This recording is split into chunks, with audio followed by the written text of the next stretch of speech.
esse momento prelúdio para se conectar com Deus que mora em você, com o Espírito Santo. Que você possa se posicionar nesta noite como um sacerdote que vai oferecer sacrifício de louvores a Deus. Vamos entoar esse prelúdio em forma de nossa oração.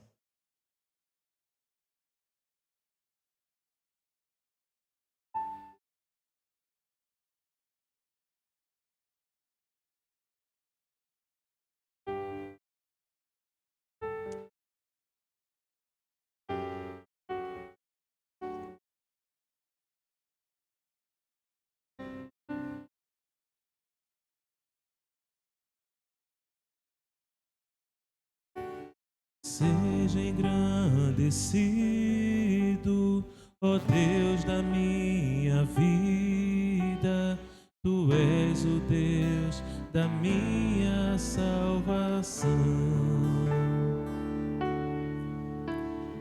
És a minha rocha, a minha segurança, meus lábios sempre te exaltarão. Aleluia, te louvo, pois sei que sobre todos és Senhor. Aleluia, te louvo, pois sei que sobre todos és Senhor. Seja engrandecido, ó Deus da minha vida, Tu és o Deus da minha salvação. És a minha rocha, és a minha rocha, a minha segurança, meus lábios sempre te exaltarão. Aleluia, te louvo, pois sei que sobre todos és Senhor. Aleluia, te louvo, pois sei que sobre todos és Senhor. Aleluia, aleluia, aleluia, louvemos ao Senhor. Aleluia, aleluia, aleluia, louvemos ao Senhor.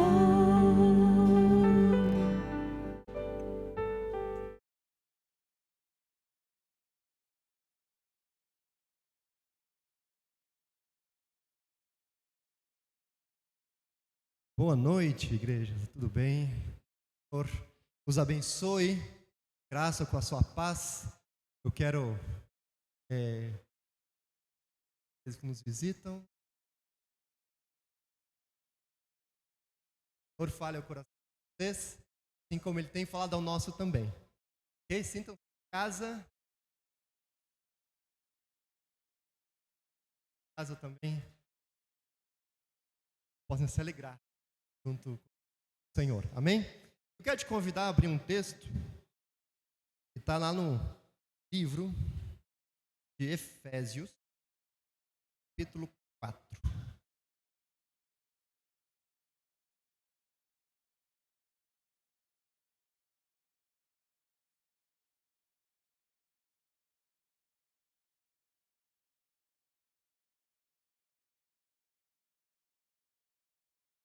Versículo 28.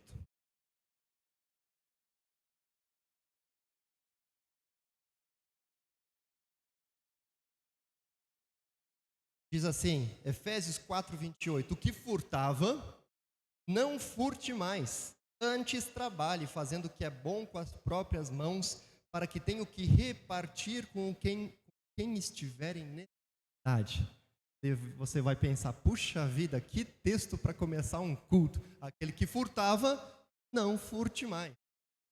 Peguei esse texto. Nós queremos falar, pelo menos uma vez por mês, sobre prática da oferta. A prática, nós sermos generosos, de contribuirmos no sustento de missões, irmos com os irmãos que estão passando necessidade. Eu acho esse texto aqui que nos passa. Então, talvez você não seja ladrão. Eu espero que não. Mas aqui ele vai falando de algo, de uma mudança de coração. Antes, o texto vai falando que nós devemos velha natureza, transformar a nossa, nos revestir um novo homem, que é Deus, um pouquinho antes está falando. E é interessante que esse texto aqui, ele fala que aquele que furtava, por que ele furta? Porque ele pensa só em si. Ele pensa, o outro tem o que eu não tenho, eu quero para mim. E Deus propõe mudança de mente. Propõe uma mudança. Você não vai mais pensar em, mas você que vai começar a trabalhar com as suas próprias mãos. Para quê? Para acumular dinheiro? Não, porque você não está mais pensando em você. Para repartir com o outro. Essa é a mensagem. Deus fala que tudo que nós temos, vida, as nossas finanças, o nosso tempo é do Senhor. Se Cristo morreu, nós estamos nele, nós morremos com Cristo, verdade? Morremos para os nossos próprios desejos. Então, quando nós ofertamos, não oferte pensando em ganhar algo com aquilo, pensando em esbarganhar. O Senhor quer o seu coração. Então, porque nós queremos ser parecidos àquele que deu tudo o que tinha por nós. Cristo entregou a sua própria por nós. E nós queremos ser parecidos. E isso, a nossa vida faz também. Então, quando nós ofertamos, damos esse tempo de contribuir, nós queremos incentivar isso. Você dedique o seu ao Senhor, entendendo que outros dependem disso, que a missão depende disso, que a obra do Senhor também se faz essa contribuição. Então lá atrás você vai ver uma caixinha lá. Você tem dinheiro ali, você depositar ali. Quem tem os Pix da igreja, você quer também nesse momento, tá ali atrás. Na próxima vai ter esse tempo. Ora, além da questão inteira, que é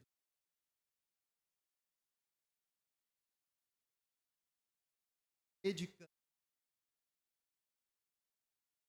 Coloque de pé. Senhor nosso Deus, vamos o seja engrandecido, ó Deus das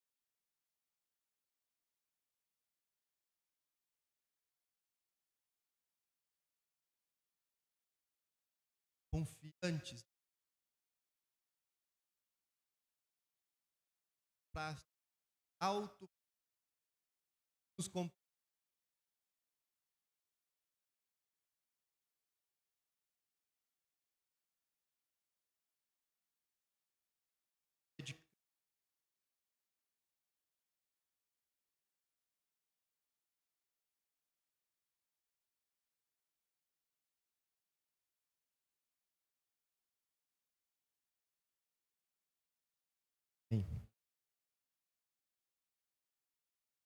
Amém. Vamos cantar a canção Reina em Mim. Quem puder continuar de pé, pode ficar de pé. Quem estiver cansado, pode sentar, não tem problema, porque o que importa é que a gente adore a Deus em espírito e em verdade. Cada um que está aqui é sacerdote.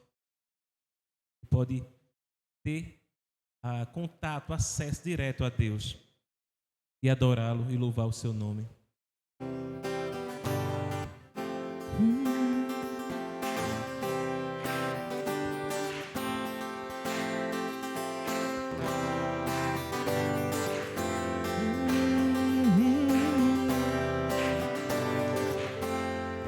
Vamos juntos?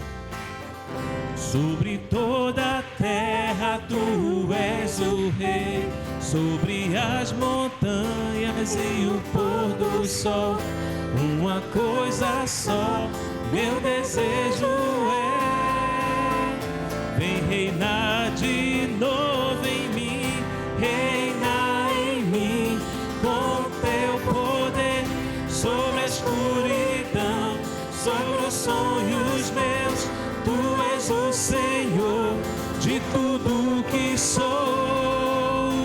Vem reinar em mim, Senhor.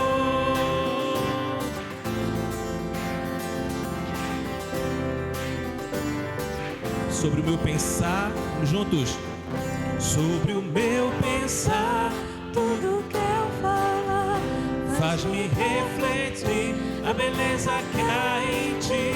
Tu és para mim mais que tudo aqui.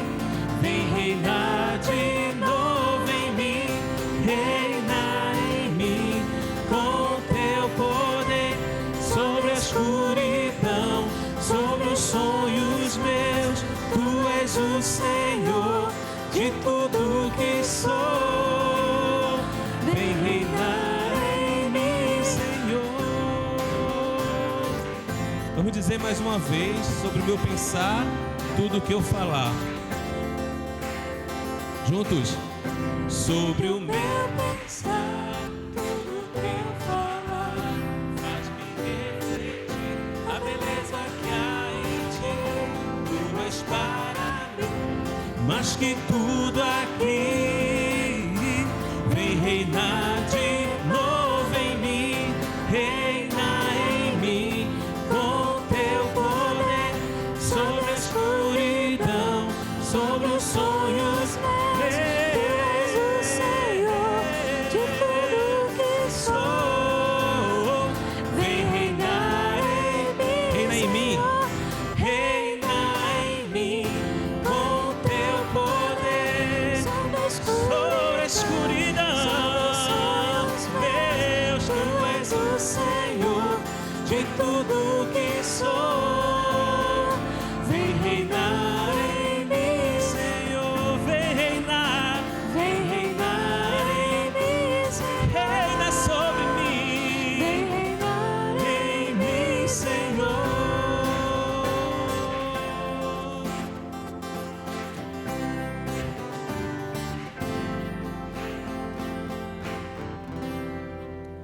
Sabe algo que é muito caro, muito precioso para nós que nos denominamos protestantes? É o sacerdócio de cada crente. Nós acreditamos demais que a morte de Cristo nos deu acesso ao Pai. Então nem eu, nem Chayenne estamos adorando por vocês.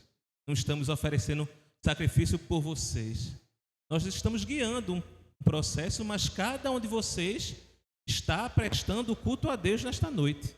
Então se responsabilize como sacerdote e preste culto a Deus nesta noite. Cada um que está aqui presente. Amém? Vamos cantar essa canção, Manancial, Fonte de Vida.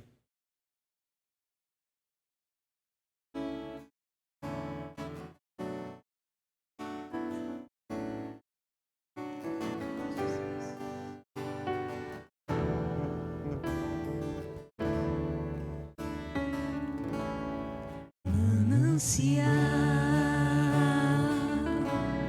fonte de vida, de onde eu preciso e quero beber todos os dias. bem mais que um desejo. Tu és essencial para sustentar a minha vida, Senhor Jesus. Eu tenho sede de ti, minha alma anseia por ti. Só me satisfaço quando estou junto aos teus pés. Eu tenho sede de ti, minha alma anseia por ti. Manancial, única fonte de vida tu és. Manancial, fonte de vida, fonte de vida, de onde eu preciso e quero beber todos os dias. Bem mais que um desejo, tu és essencial para sustentar a minha vida, Senhor Jesus. eu tenho sede, Eu tenho sede de ti, minha alma anseia por ti. Só me satisfaço quando estou junto aos teus pés. Eu tenho sede de ti, minha alma anseia por ti. Manancial, única fonte de vida. Eu queria ouvir só a igreja dizendo: eu tenho sede de ti. Eu tenho sede de ti, Minha alma anseia por ti. só me satisfaço quando estou junto aos teus pés. Eu tenho sede de ti, minha alma anseia por ti. Manancial, única fonte de vida tu és. Glória a Deus, glória a Deus. Deus está conosco, cuidando de nós. Não quer dizer que não vamos passar por momentos difíceis, por desertos, mas o nosso Redentor, Ele vive, Ele cuida de nós, Ele olha para nós. Eu estou devendo isso aos meus filhos, mas eu gostava de cantar uma música antes dos meus filhos dormirem. E a música que geralmente eu cantava era essa. Nunca mais eu cantei, estou devendo isso a Marina, a Lucas e a Malu agora, né? Mas eu preciso voltar a fazer isso. Eu amava cantar essa música porque renova a nossa esperança, renova a nossa coragem. Deus cuida de nós, o nosso Redentor está vivo. E se estivermos passando por deserto, Ele nos cobrirá de misericórdia.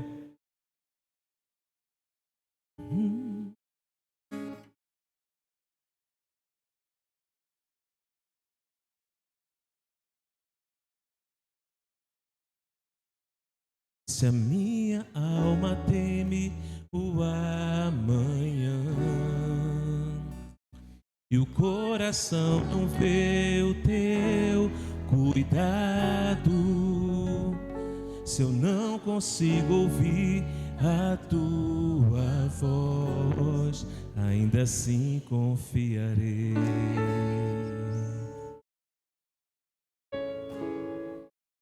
Confiarei. Eu sei que meu Redentor vive. Eu sei que o meu Redentor vive, que se levantará sobre a terra. A tua bondade transbordará meus desertos com misericórdia.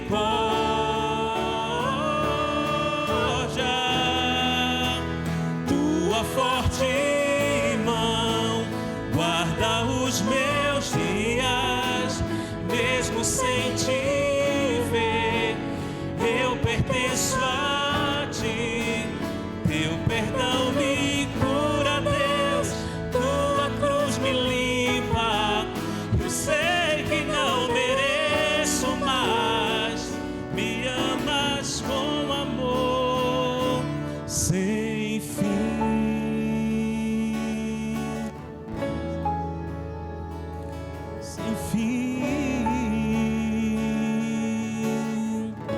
Eu sei que o meu Redentor vive. Eu sei que o meu Redentor vive e que se levantará sobre a terra. A tua bondade transbordará meus desertos com misericórdia.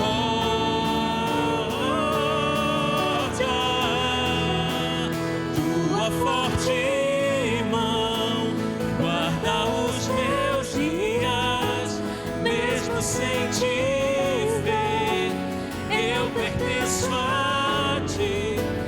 Teu perdão me cura, Deus, tua cruz me limpa. Eu sei que não mereço mais, me amas.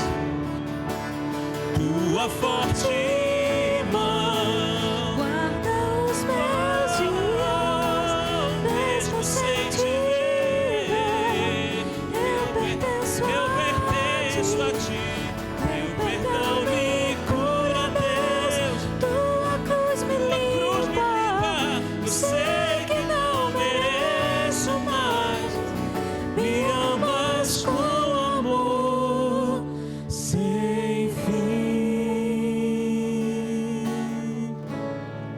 sem fim. Glória a Deus, nosso Redentor vive, amém? Ele já pode sentar, as crianças podem ir para o departamento infantil, teremos a mensagem com o pastor Douglas.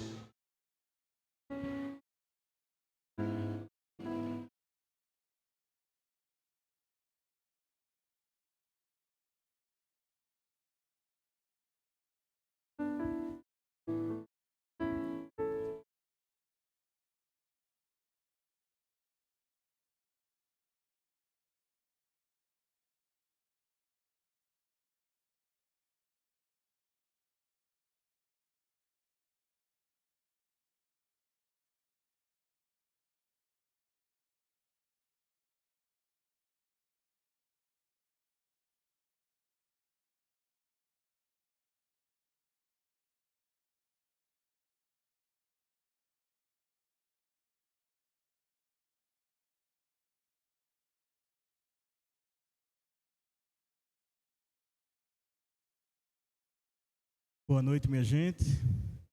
Que a graça e a paz de Cristo estejam em nossos corações. Feliz, mais uma vez, estar com vocês. Nossa reflexão. E essa semana agora, mais precisamente quinta-feira, dia 31 de outubro, comemora-se o Halloween, Reforma Protestante. Sobre a Reforma Protestante, o pastor David, juntamente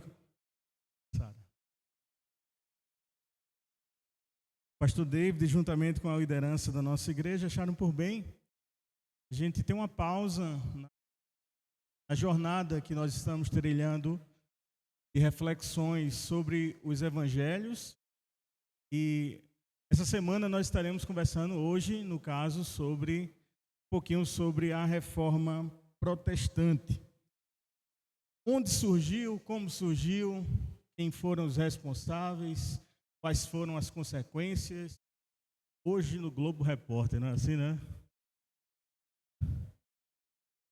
Nós iremos conversar um pouquinho, portanto, eu tentarei ser o mais sucinto possível para que nós possamos compreender tudo em rápidas palavras e quem sabe nós tirarmos também no final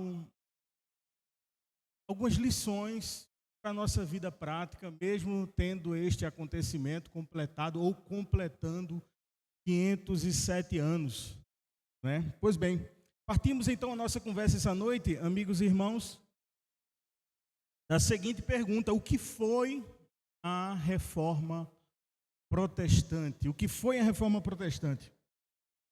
A Reforma Protestante, nós poderíamos dizer assim que ela foi,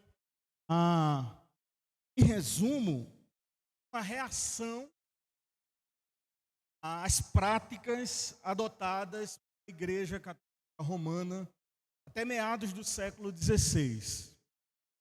Em suma, nós poderíamos dizer que foi uma reação às práticas adotadas.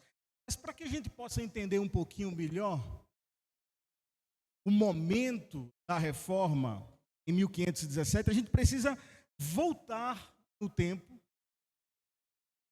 voltar aos dias que sucederam a morte e ressurreição de Jesus. Jesus morreu, ao terceiro dia ele ressuscitou. Eu acredito que você conhece bem a história. Os seus discípulos recebem a orientação de que eles precisariam aguardar o momento certo para sair de Jerusalém, percorrer a Judéia, Samaria e levar a mensagem do Evangelho até os confins da terra. Mas eles precisariam aguardar o momento certo. E esse momento chega. E eles assim o fazem. O Espírito Santo desce sobre ele, a Bíblia nos conta isso.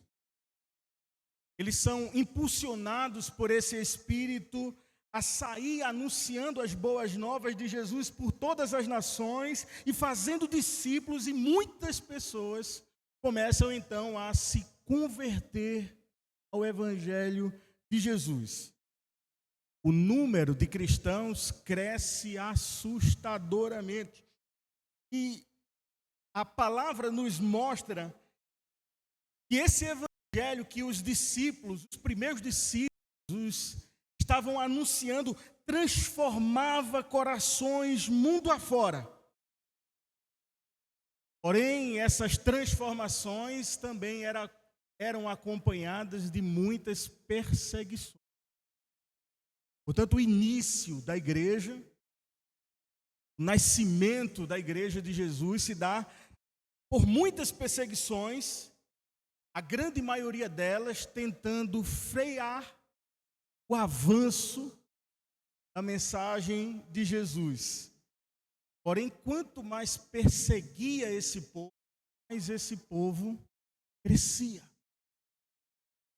Quanto mais perseguição, maior era o crescimento.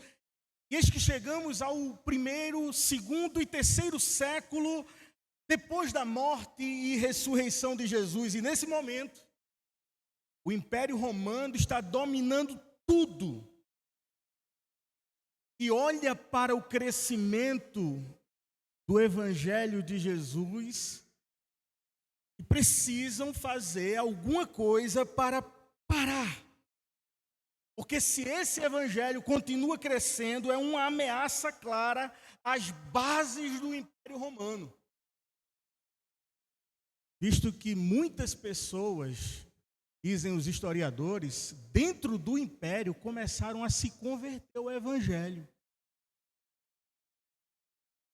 E aí que entra um imperador por nome de Constantino.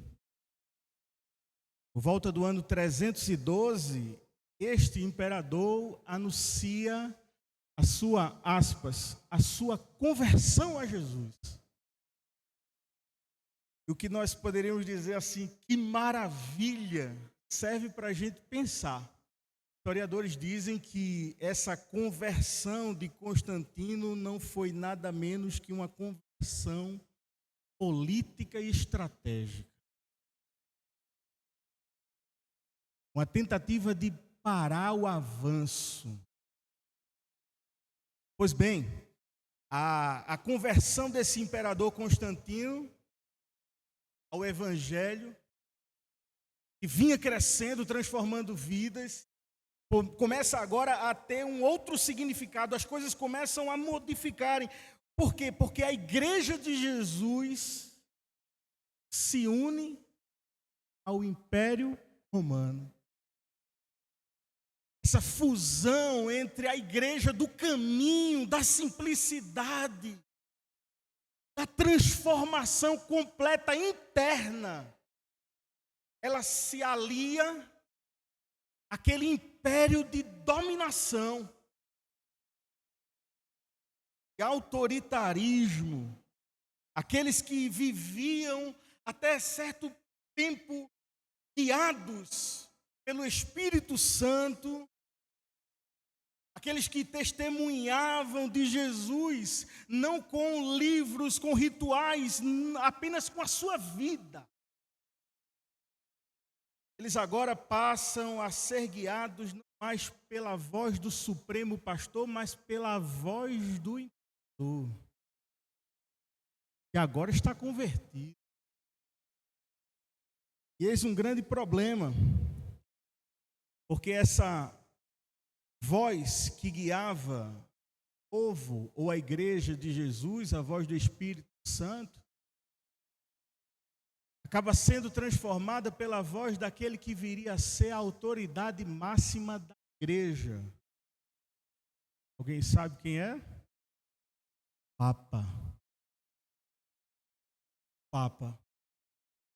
Aqueles que viviam na simplicidade do que o seu mestre havia ensinado, agora se veem diante de uma estrutura religiosa cheia de regras, pesada, cada vez mais distante daquilo que o próprio Jesus ensinou. Assim ocorreu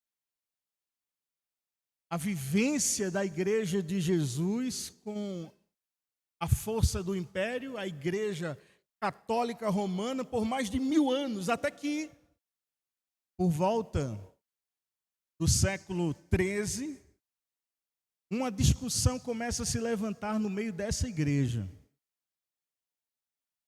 Será que nós devemos continuar o caminho que nós estamos trilhando de distanciamento do que Jesus nos ensinou, ou nós precisamos parar para rever os nossos conceitos?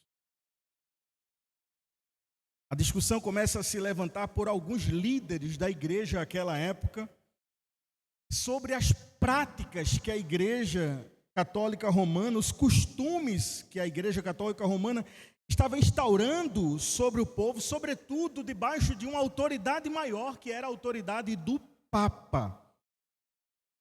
Aí surgem nomes como John Wycliffe, John Hus, que se posicionam contrário a essas práticas, que se posicionam dizendo que a igreja estava tomando um rumo diferente do rumo que Jesus projetou, planejou, e que precisavam retornar ao caminho, e a consequência desses que se levantam para dizer isso é morte.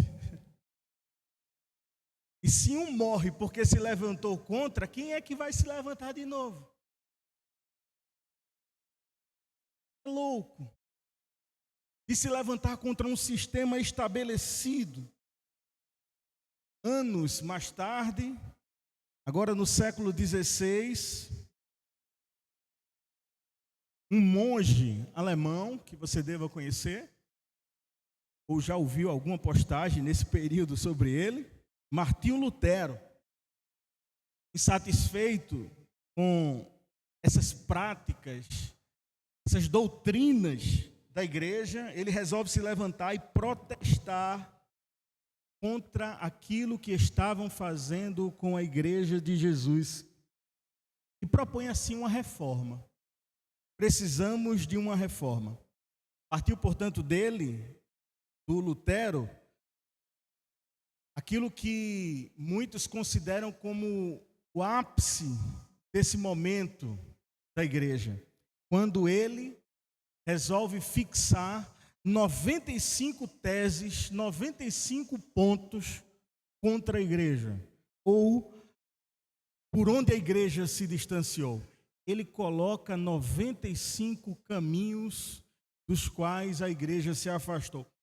E no dia 31 de outubro que isso acontece, em 1517, esses pontos, essas teses são fixadas por Lutero na porta da igreja lá do castelo em Wittenberg. Só que a igreja católica romana, até esse momento, a sua junção com o império, ela acaba adquirindo muito poder, de modo que a influência administrativa da sociedade passava pela igreja.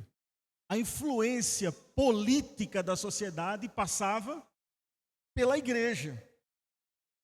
E a igreja, possuindo cada vez mais poder, adquirindo cada vez mais terras, começa então a receber uma quantidade exagerada de dinheiro, porque tanto a população precisava pagar os seus tributos à igreja, como os governantes precisavam pagar também tributos à igreja, e esse dinheiro todo ia enviado para onde? Para Roma. E todo esse dinheiro era administrado por quem? Pelo Papa. E isso vai causando um incômodo coletivo acerca da direção que a Igreja Católica Romana está tomando e se distanciando de Jesus. Você sabe muito bem que quando movimenta grande quantidade de dinheiro, sempre complica a situação, não é assim? E isso entrou de uma forma na igreja que abalou, porque quanto mais tinha, mais criava-se agora estratégias para conseguir mais. A igreja que era portadora das boas novas, da boa mensagem, da boa notícia do Evangelho de Jesus, a igreja que era cooperadora de Jesus na transformação de vidas em nome do seu Senhor, agora se vê criando estratégias para ganhar dinheiro. E aqui, inevitavelmente, vale um parêntese. É semelhança ou coincidência com o rumo que a igreja vem tomando nos nossos dias? É só para a gente pensar. Pois bem, historiadores relatam que nesse período que o dinheiro estava vindo com muita força, há relatos que o alto clero da igreja, através da sua influência, do seu poder era tão grande que eles conseguiam até vender cargos dentro da igreja, desde que o dinheiro fosse aumentando. E tudo isso vai criando essa indignação entre alguns líderes da igreja e que alimenta ainda mais aqueles que percebem que precisam dar um basta ou de uma reforma daquilo que era chamado até bem pouco tempo atrás Igreja de Jesus. A igreja começa a se distanciar da essência do Evangelho do seu Senhor, do seu Mestre. A mensagem de Jesus já não tem tanta relevância assim. O que a liderança da igreja fazia, a liderança da igreja dizia, se tornava cada vez mais importante do que as Escrituras. É justamente nesse contexto que entra a figura de Lutero com essas 95 teses. Lutero chegou a documentar esses 95 pontos. Segundo ele, não acreditava ter base bíblica, ter base nas Escrituras. 95 pontos dos quais não encontrava base alguma para ser fundamentado. E ele, através dessas teses, ele convida a liderança da igreja para uma discussão a respeito. Mas quando o sistema está girando de forma plena, quem está dentro do sistema, está sendo alimentado por esse sistema, não vai querer nem pensar em mudança. Isso acontece. Essas teses de Lutero acabam trazendo uma revolta em alguns e em outros uma base para tentar, ao menos, discutir esse novo caminho que a igreja trilha. Eu enumerei aqui alguns posicionamentos que, óbvio que eu não ia trazer, senão ia ser muito cansativo para a gente. Mas alguns pontos de ensino da Igreja Católica Romana à época que foi combatido por essas teses. Por exemplo, a Igreja Católica Romana, ela inicialmente condenava o acúmulo de riquezas. Até porque a mensagem de Jesus trazia um ensino sobre isso. Onde estiver o teu tesouro, cuidado com o mamon.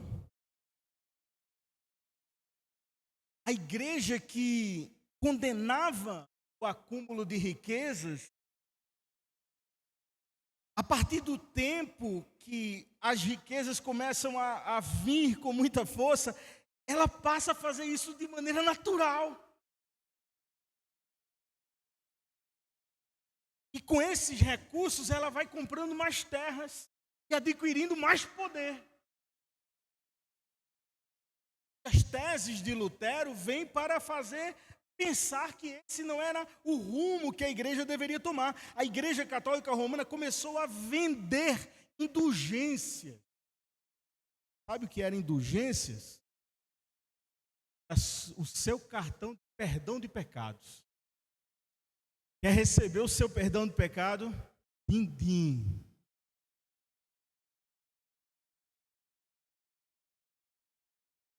Para ser perdoado tem que pagar, irmão.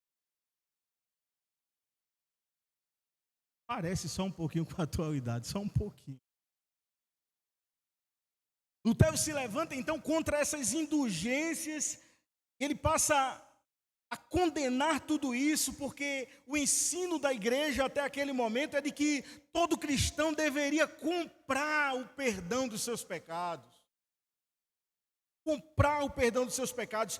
Essa prática foi adotada pela igreja e foi assinada pelo Papa. A Igreja Católica Romana, diante do seu muito poder político, ela se envolveu de tal forma com o Estado, segundo Lutero, isso não deveria acontecer. Um dos questionamentos mais contundentes de Lutero era que deveria existir separação entre a igreja e o Estado. É importante lembrar que a tentativa de Lutero até então não era dividir a igreja, não era criar uma outra igreja, era simplesmente propor uma reforma no modo como a igreja estava sendo dirigida. A resposta da igreja diante de tudo isso vem de forma imediata, com a condenação de Lutero e uma exigência de retratação pública. E a igreja classifica Lutero a partir daquele momento como um herege. Enfim, a reforma protestante trouxe uma visão teológica centrada no texto bíblico. Era como se fosse uma tentativa de voltar os olhos para as Escrituras. Voltar os olhos para a Bíblia. Os cristãos, portanto, que aderiram a tal reforma protestante, eles tinham por base 5 pontos, e ficou conhecido como 5 solas da reforma. Solas, a expressão sola, que vem do latim, significa somente. 5 pontos, para ficar mais fácil o entendimento. Essa expressão, ela tentava trazer o centro para a palavra, para a Bíblia, sem abrir precedentes para nada, além do que a palavra nos mostrava. Eu trouxe aqui para a gente ver esses 5 pontos, e eu acho que é interessante, porque eles resumiam, de certa forma, a motivação dessa reforma, desse acontecimento. Primeira sola, primeiro somente, defendido pela reforma, somente a fé. Há 2 textos que mostram de forma bem peculiar. Eita, ficou clarinho, dá para ler aí? Tá? O texto de Romanos 5 diz assim: tendo sido, pois, justificados pela fé, temos paz com Deus, por nosso Senhor Jesus Cristo, por meio de quem obtivemos acesso pela fé a esta graça na qual agora estamos firmes e nos gloriamos na esperança da glória de Deus, porque no Evangelho é revelada, o segundo texto, porque no Evangelho é revelada a justiça de Deus, uma justiça que do princípio ao fim é pela fé. Como está escrito, o justo viverá pela fé. Ou seja, só há uma forma de alcançar salvação, só há uma forma de se obter salvação pela fé. Dizendo isso, Lutero estava condenando a prática das indulgências. Defendia que você pode conseguir algum favor de Deus, a ideia de que o homem pode chegar diante de Deus e oferecer algo de valor para conseguir salvação. O texto bíblico diz que isso vale. Chegamos diante de Deus de mãos vazias e não há absolutamente nada que nós possamos fazer ou dar para Deus para adquirir um favor especial, muito menos a salvação. Nada, absolutamente nada. Mas, um parêntese bem pequeno, é comum ou não ouvirmos na atualidade pregadores do Evangelho dizendo que você precisa dar algo para Deus, irmão. E quanto mais você der, mais Deus vai dar em troca, não é assim? Espécie de retrocesso desse caminho, que a fé tem sido vendida aí. Infelizmente, na mentalidade de muitos, isso dá certo, porque traz recursos. Se você der mais, Deus vai lhe dar mais, e isso é um absurdo, porque isso é uma espécie de resgate às indulgências. Somente a fé. A salvação só pode ser alcançada por meio da fé, sendo gerada pelo Espírito Santo. E essa defesa de somente a fé contrariava o ensino da Igreja Católica Romana, que defendia a compra da salvação. Outro ponto, outro sola, um outro somente, defendido pela Reforma Protestante, é o somente a Escritura. O apóstolo Paulo vai dizer algo bem interessante, ou melhor, o apóstolo Pedro vai dizer algo bem interessante. Antes de mais nada, saibam que nenhuma profecia da Escritura provém de interpretação pessoal, pois jamais profeta teve origem, pois jamais a profecia teve origem da vontade humana, mas homens falaram da parte de Deus, impelidos pelo Espírito Santo. O apóstolo Paulo, quando escreve a sua carta a Timóteo, ele diz que toda a Escritura é inspirada por Deus e útil para o ensino, para a repreensão e para a correção, e para a educação na justiça, a fim de que o homem de Deus seja apto e plenamente preparado para toda boa obra. Defender a Bíblia como palavra de Deus, como única regra de fé e prática, confrontava o ensino da Igreja Católica Romana, que ensinava que a tradição da igreja tinha um peso semelhante ao das escrituras. Um outro sola, um outro somente defendido pelos reformadores era o somente a graça. Somente a graça. Efésios capítulo 2, verso 8, vai dizer que vocês são salvos pela graça, por meio da fé. Isto não vem de vocês, é dom de Deus. Não vem de obras para que ninguém se glorie. Nós precisamos entender que Deus não nos salva porque nós merecemos ser salvos. Ninguém merece vida eterna, porque todos nós somos pecadores. Eu sou pecador, você é pecador. Todos nós somos pecadores. Não há nada que nós possamos fazer para merecermos a salvação. Mas Deus oferece salvação por meio da sua graça. Deus oferece salvação a nós, miseráveis pecadores. Através dessa graça podemos nos aproximar dele, um Deus vivo, santo e puro.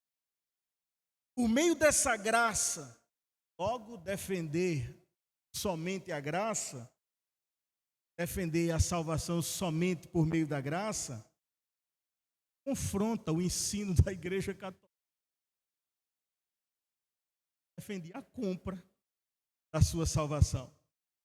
Outro sola, quarto, penúltimo.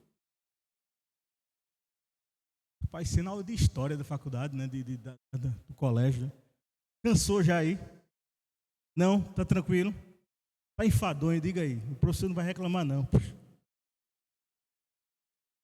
Quarto ponto, quarto sola, defendido pela reforma naquele momento, e importantíssimo para a nossa recordação desse tempo, somente Cristo. Somente Cristo.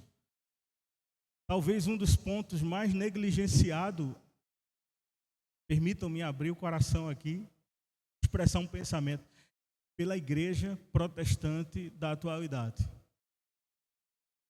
Precisamos lembrar desse ponto. Somente Cristo. Carta do apóstolo Paulo a Timóteo vai dizer: porque há um só Deus e um só mediador entre Deus e os homens, o homem Cristo Jesus, o qual se entregou a si mesmo como resgate por todos. Esse foi o testemunho dado em seu próprio tempo. Ou seja, nós cremos que Jesus é o único caminho para a salvação. Nós cremos que Jesus é o único mediador entre os homens e Deus. Não existe pedágio.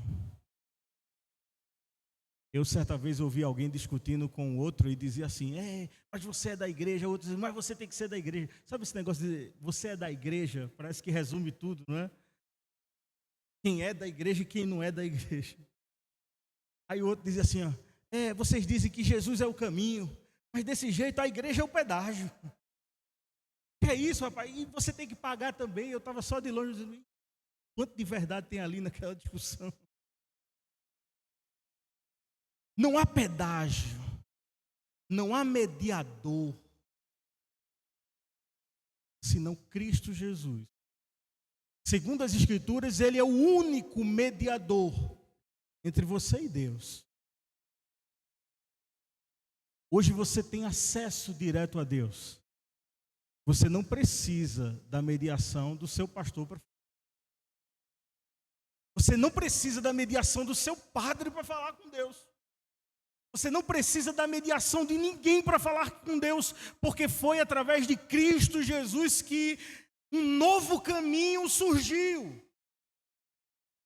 Foi através de Cristo Jesus que o acesso foi nos dado para que hoje nós pudéssemos nos aproximar de Deus.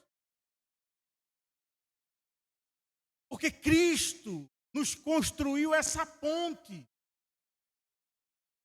Ele pagou o preço por nossos pecados. Portanto, quando nós o reconhecemos como Senhor e Salvador das nossas vidas, os nossos pecados são perdoados. Os seus pecados foram perdoados, meu irmão. Os seus pecados foram perdoados, meu irmão.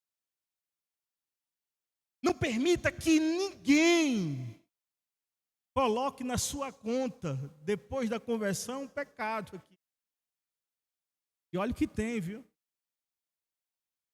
Está na ficha da libertação. Se não colocar na ficha para queimar na fogueira, você ainda está devendo. E ai de você se for perguntar assim: ei, Cristo, herege. Não permita que a suficiência de Cristo preencha o seu coração e te dê paz. Paz. A única coisa que nós precisamos fazer é nos arrepender dos nossos pecados. Confiar nossa vida a Jesus. Nós não precisamos de sacrifícios. Nós não precisamos de campanha de 7 dias no monte. Nós não precisamos de atos proféticos para pedir salvação e nos aproximar de Deus. Nós precisamos de Jesus. E Ele é suficiente. Jesus é o único mediador entre Deus e os homens. Dizer isso no contexto de Lutero e da Reforma, um confronto à Igreja Católica que defendia e ensinava a mediação entre Deus e os homens por meio do Papa. Quinto e último, sola, ou somente. Somente a Deus a glória.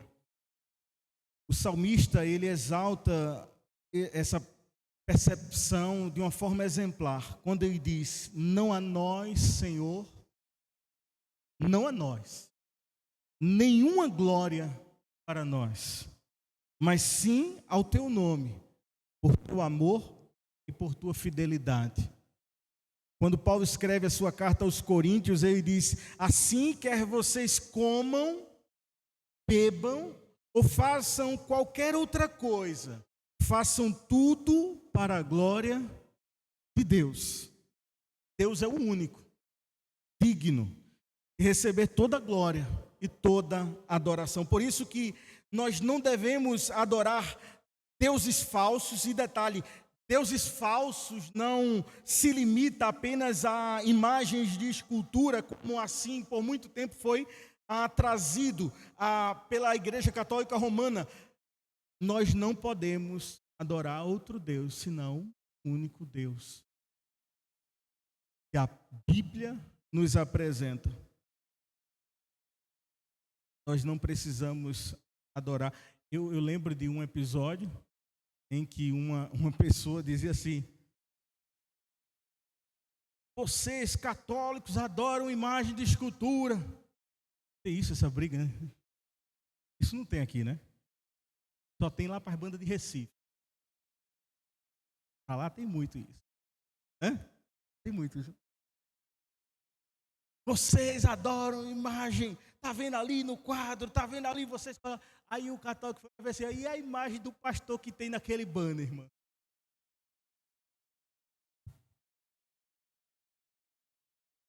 E a capinha do CD, na época do CD, né, que guarda. Nós não precisamos de mediadores, nós não precisamos devotar nossa adoração a ninguém, nem a pastor, nem a padre, nem a papa, nem a placa denominacional, que muitos assim o fazem até hoje. A glória é somente a Deus, não é a sua denominação, não é a sua igreja. A glória é somente a Deus, o único de glória, o único digno de glória e de adoração é o Senhor. E dizer isso no contexto da reforma contrariava completamente o ensino da igreja. Esses 5 pontos serviram de guia para os reformadores da época. Inevitavelmente, toda a igreja reformada vai passar por meio desses pontos, vai defender a sua fé desses pontos. Eu quero concluir esse nosso encontro, essa breve reflexão, sendo que nos faltaria tempo para a gente conversar sobre o posicionamento da igreja depois desses solas.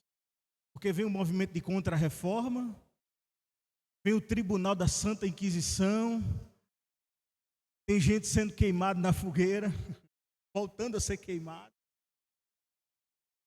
É um período muito sangrento, esse período de confrontos depois desse start da reforma protestante, sobretudo entre protestantes e católicos romanos. Vai cessar, de certa forma, em 1648 com o Tratado de Paz. Pois bem, o que a gente aprende isso e eu fico pensando o que a gente pode tirar de lição de tudo isso. Confesso que foi um desafio, porque a gente vinha na caminhada né, Stefan, dos evangelhos, e a gente sabia mais ou menos para onde ia em outubro, né? Eu feliz da vida com aquele texto, ó, de João 6, sobre aquele. Nossa, tá. E a reforma cai no nosso colo. Eu fui pregar hoje é o dia de Stefan. Não, eu não. O que a gente tira de lição de tudo isso? Será que dá para tirar algumas lições para nossas vidas? Eu acredito que sim. Quais são as lições? Eu particularmente penso que essa reforma protestante, ela traz ao meu coração algumas reflexões e eu partilho aqui com vocês para se guardar no coração também. Primeira reflexão que essa reforma nos traz. Ela nos traz a ideia de que nós não merecemos, mas a graça continua nos oferecendo perdão. Você não merece, mas tem perdão para você. E detalhe, você não pode comprar esse perdão não, está bloqueado. Você pode dizer, o meu saldo na Nubank está top. E o seu saldo não pode comprar. Deus continua lhe oferecendo perdão por meio da graça. Você não merece, mas está disponível para você. Outra lição que a reforma me traz, partilho com vocês, é uma recomendação. Rejeite a fé epidérmica. Abrace a fé das Escrituras. Sabe qual é a fé epidérmica? A fé do arrepio dos braços. Nesse tempo, nós estamos vivendo uma concentração de fé de arrepio. Se não houver arrepio, que culto é esse que eu nem me arrepiei hoje? Deus não estava presente no culto. Por quê? Arrepiei. Fé epidérmica. Abrace a fé das Escrituras. Porque essa geração está desenvolvendo e nutrindo essa fé do gritinho que gera, sabe, emoção. Para se emocionar, basta você ir na Ilha do Retiro assistir um jogo do esporte, ó. Coisa. Você se arrepia todinho. E nem por isso é a manifestação da glória de Deus. É o jogo do melhor time de Pernambuco, só isso. Só isso. É não, seu Nino. Rejeite a fé que se limita ao arrepio, ao gritinho. Abrace a fé das Escrituras que te conduz ao amadurecimento, não à infantilidade. Outra lição que a reforma deixa para a gente, eu penso, servir para a gente hoje. Faça do devocional o seu compromisso diário. Nós temos o privilégio de ter a palavra de Deus nas nossas mãos. Por que negligenciar? Por que amanhecer o dia cheio de mensagens de WhatsApp para responder? Quando olha, já não deu tempo. Eu falei, nem li a Bíblia hoje, hein? Coisa.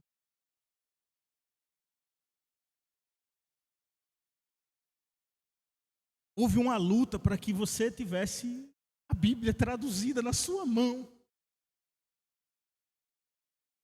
Sangue foi derramado para que você pudesse ter a Bíblia nas suas mãos.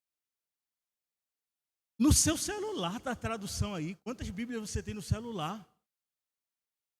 Me lembro de começar a preparar um sermão há 15, 20 anos atrás e pegava e espalhava umas 5, 6 traduções da Bíblia e ficava ali olhando que cada tradução dizia. Hoje você abre o celular, escolhe essa, NVI, NTI, não sei o que.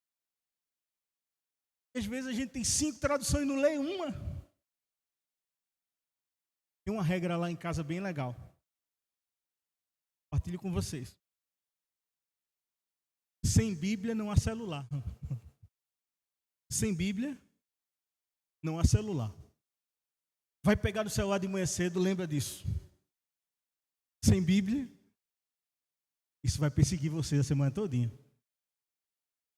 Quando amanhecer, que o despertador pegar e tem hora de... Peraí, eu não posso olhar o WhatsApp se eu não li a Bíblia.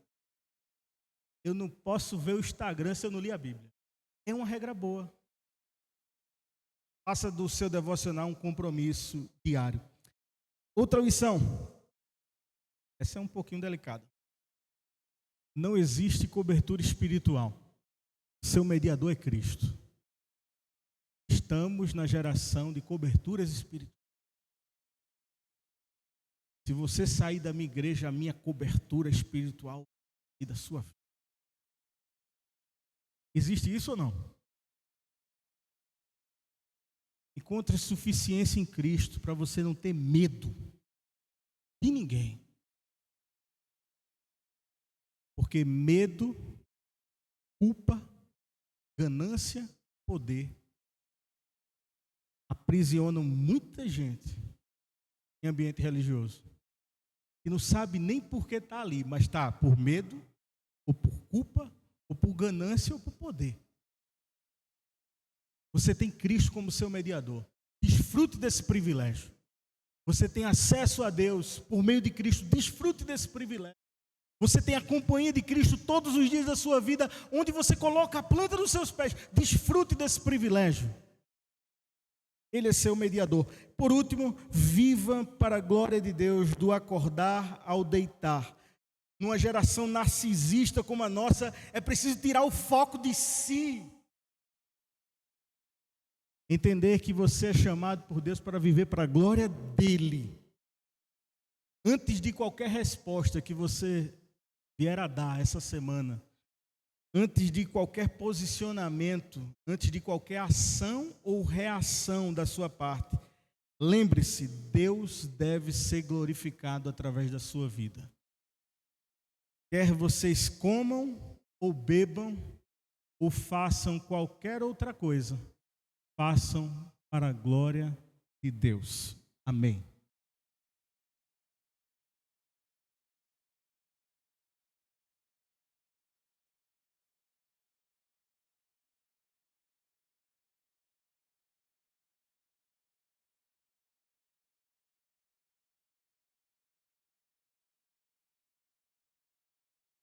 Amém. Vamos ficar de pé e vamos cantar para a glória de Deus essa canção, que possamos estar conectados apenas a Ele.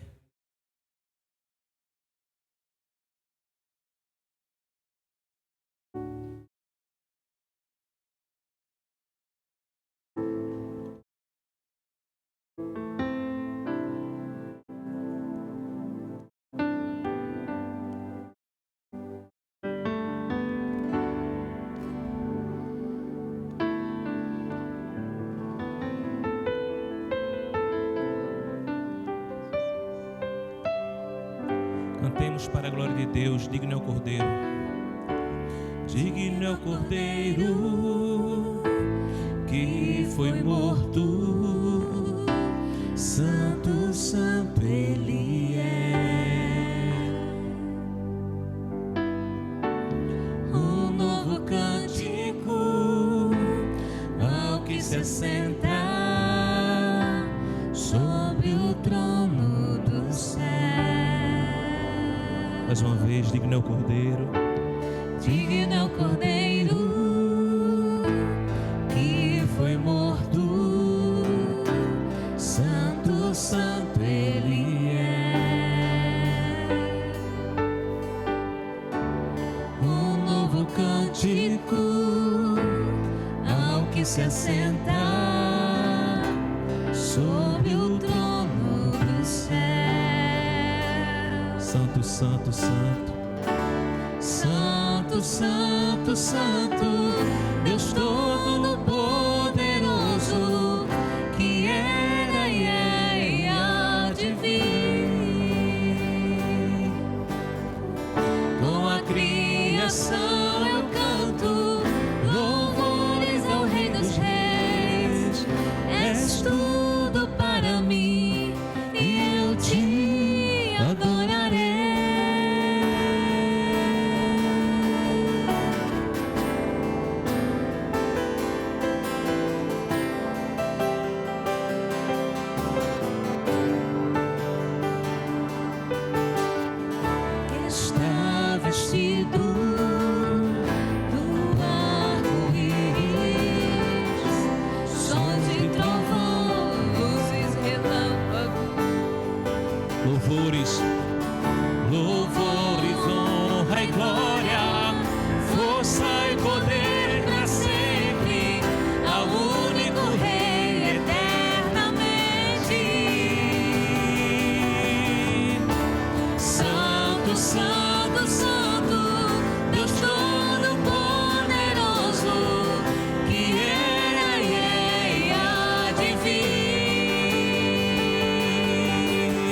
extasiado.